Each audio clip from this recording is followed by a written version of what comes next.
जय श्री सीताराम जी की। तुलसीदास जी कहते हैं, रघुवंश रूपी कमल को खिलाने वाले सूर्य श्री रामचंद्र जी रास्ते में लोगों को सुख देते हुए तथा वन को देखते हुए सीता और सुमित्रा नंदन लक्ष्मण जी सहित चले जा रहे हैं। आगे श्री रामचंद्र जी और पीछे लक्ष्मण जी तपस्वी का वेश बनाए हुए शोभामयान है। दोनों के बीच में सीता जी कैसे शोभा दे रही है, जैसे ब्रह्मा और जीव के बीच में माया सुशोभित है। मैं उस छवि को कहता हूँ जैसे मेरे मन में बसी है, मानो बसंत और कामदेव के बीच में रति शोभित हो। मन में खोजकर उपमा कहता हूँ, मानो बुध और चंद्रमा के बीच में रोहिणी सुशोभित है। प्रभु रामचंद्र जी के चरण चिन्हों के बीच जानकी जी अपने पांव रखती है और डरती हुई रास्ता चल रही है। सीताराम जी के चरण चिन्हों को बचाते हुए उन्हें दाहिने रखते हुए लक्ष्मण जी चलते हैं। श्री राम जी, लक्ष्मण जी और जानकी जी की सुंदर प्रीति अकथनीय है। पशु पक्षी भी उनकी छवि देखकर प्रसन्न हो जाते हैं, क्योंकि बटे हुई रामचंद्र जी ने उनके चित्त चुरा लिए। जिन्होंने प्यारे पथिक सीता जी समेत दोनों भाइयों को देखा, वे संसार के कठिन मार्ग को आनंद पूर्वक बिना शर्म ही पार कर गए। अब भी जिसके हृदय में कभी सपनों में भी बटे हुई राम सीता लक्ष्मण वास करते हैं, वह श्री रामचंद्र जी के परम धाम के उस मार्ग को पाता है, जिसको विरले ही मुनिजन भी कभी कभी ही पाते हैं। श्री रामचंद्र जी ने जानकी जी को थकी हुई जाना, तब समीप ही वट वृक्ष और ठंडा पानी को देखकर वहां ठहर गए। कंदमूल फल का भोजन किया। प्रातःकाल स्नान कर राम जी वहां से चल दिए।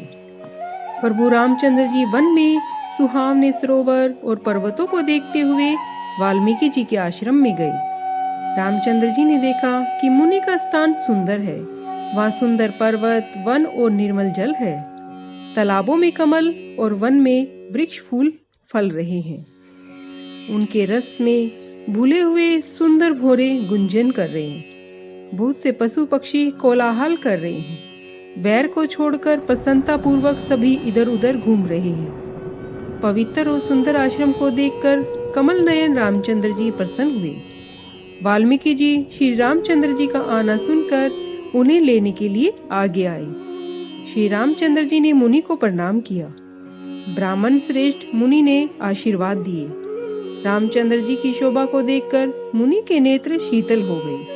वे आनंद पूर्वक उन्हें आश्रम में ले आए। श्रेष्ठ मुनि ने प्राण प्यारे अतिथि पाकर मीठे कंदमूल और फल मंगवाए। जानकी जी, लक्ष्मण जी और रामचंद्र जी ने फल खाए। मुनि ने उनको सुंदर विश्राम स्थल बता दिए। श्री रामचंद्र जी की मंगल मूर्ति नेत्रों में रखकर वाल्मीकि जी के मन में बड़ा ही आनंद हुआ। तब कमल स्वरूप हाथों को जोड़कर रामचंद्र जी कानों को सुख देने वाले वचन बोले, हे मुनीश्वर, आप त्रिकालदर्शी हैं। सब संसार आपके हाथों पर रखे हुए बेर के समान है।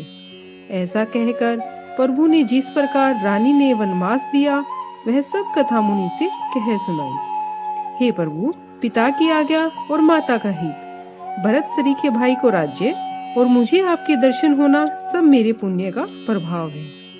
हे मुनीश्वर, आपके चरणों के दर्शन से हमारे सब पुण्य सफल हो गए।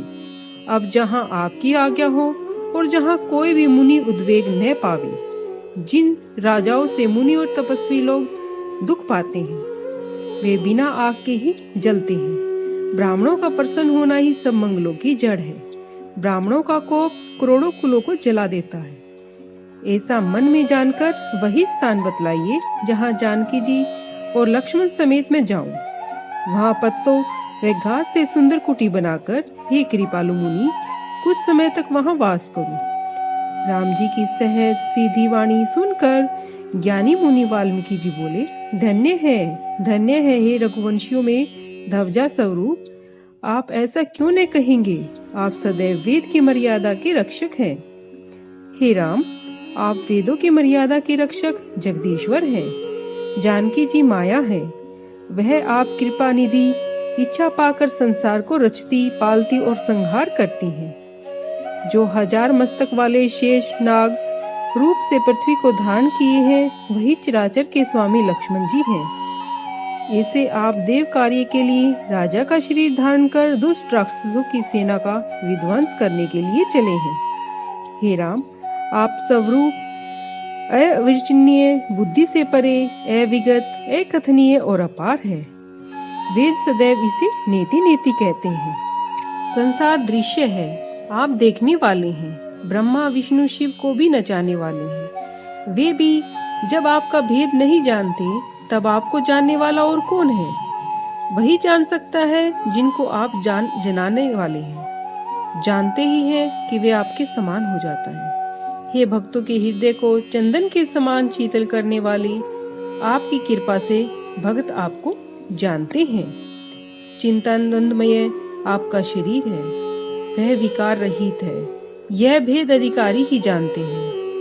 आपने मनुष्य देह तो संत और देवताओं के काम के लिए धारण किया है, और आप प्राकृत राजाओं की तरह कहते और करते हैं।